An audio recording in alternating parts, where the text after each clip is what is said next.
Alors écoutons ce discours de M. Président Ibrahim Traoré, président de la transition du Burkina Faso.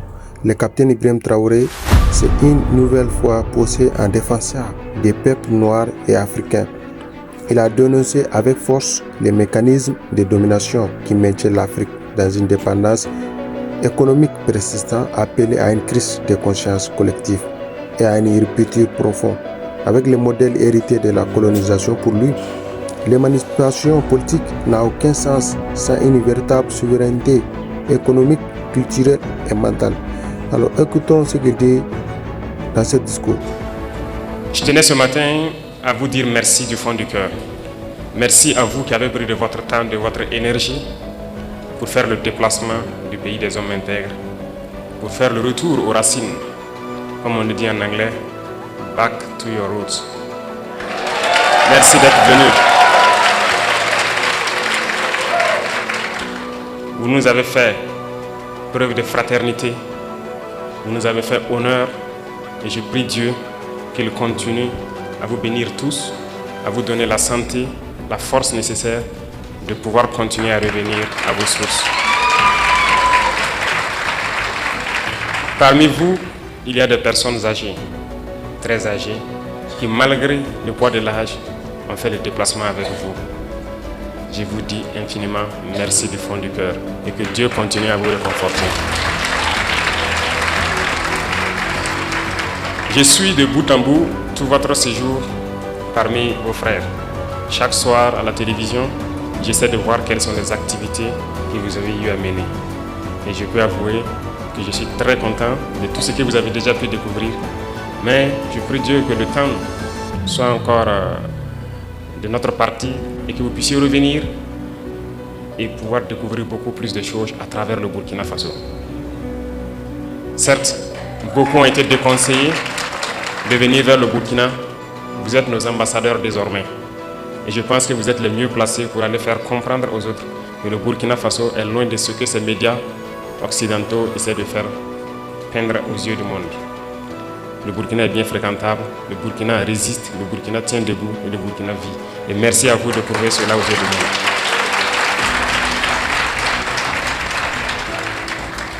Je vous salue également pour votre détermination à vouloir nous accompagner dans notre lutte, à vouloir donc accompagner vos frères et sœurs ici au Burkina Faso en investissant dans tous les domaines possibles. J'en ai échangé avec le Premier ministre hier sur la carte de résident permanent. Certes, nous avions mis des conditions d'acquisition de la carte, mais aussi d'autres conditions financières, mais nous avons décidé de lever la condition financière en ce qui vous concerne pour que vous n'acquisiez.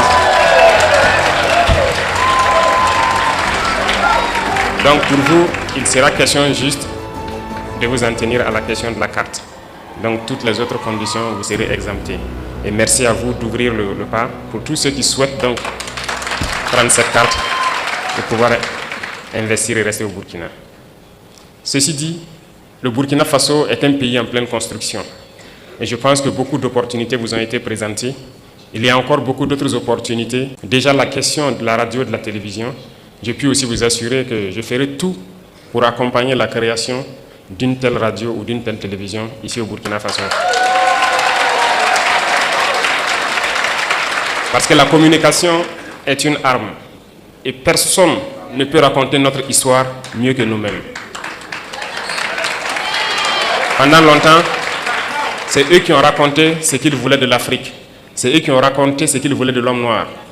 Mais non, il est temps que nous disions non à cela et que nous racontons les choses telles qu'elles sont.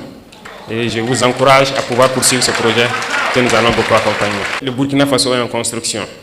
Nous avons commencé à changer beaucoup de nos lois pour permettre un meilleur vivre ensemble, mais aussi pouvoir sécuriser les investissements des Burkinabés et de tous ceux qui voudront venir investir au Burkina Faso. Quand on prend le domaine de l'immobilier, par exemple, c'est un domaine en pleine expansion au Burkina Faso.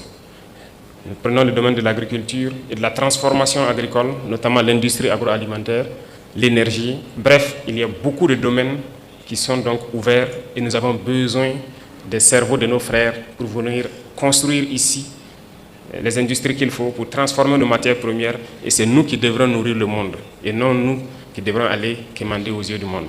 Et c'est bien possible que l'Afrique nourrisse le monde. Et donc je vous invite à pouvoir réfléchir, vous mettre ensemble peut-être, mais je vous assure que nous allons vous accompagner pour pouvoir investir dans des domaines clés au Burkina Faso qui peuvent vous être bénéfiques et bénéfiques à tous vos frères ici. Et ça, c'est l'essence même de notre lutte. Le ministère des Affaires étrangères va poursuivre ce beau travail qu'ils ont commencé. Et d'ailleurs, je les félicite pour cette initiative avec l'Institut qui a pu donc faire ce merveilleux travail.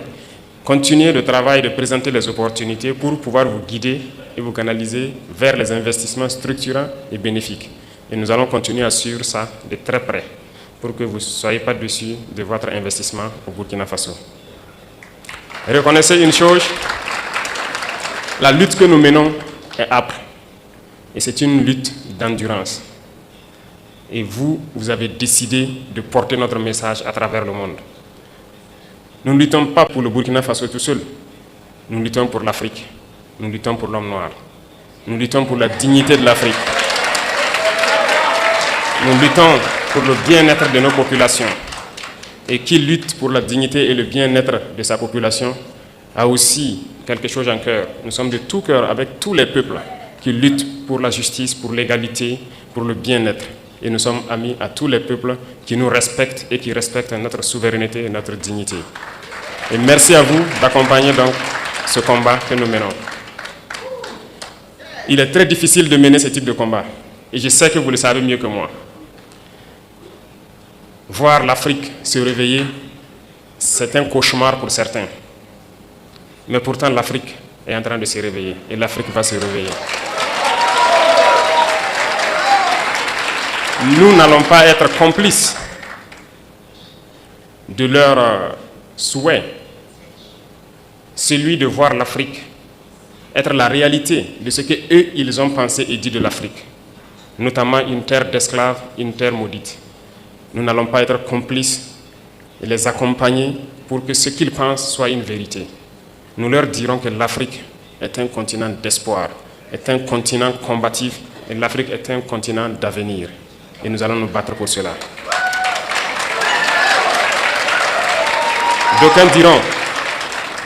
D'aucuns diront que c'est impossible pour l'Afrique de rattraper le retard et de se réveiller. On nous l'a dit lorsqu'on a voulu prendre le destin de notre pays, qu'il est impossible de faire ce que nous voulons. D'autres nous ont découragés. Ils ont toujours pris des exemples de héros africains qu'ils ont tués pour nous dire que ces héros ont essayé mais ils n'ont pas pu. Pour nous faire comprendre que c'est une peine perdue notre lutte. Mais nous avons dit que impossible n'est pas africain.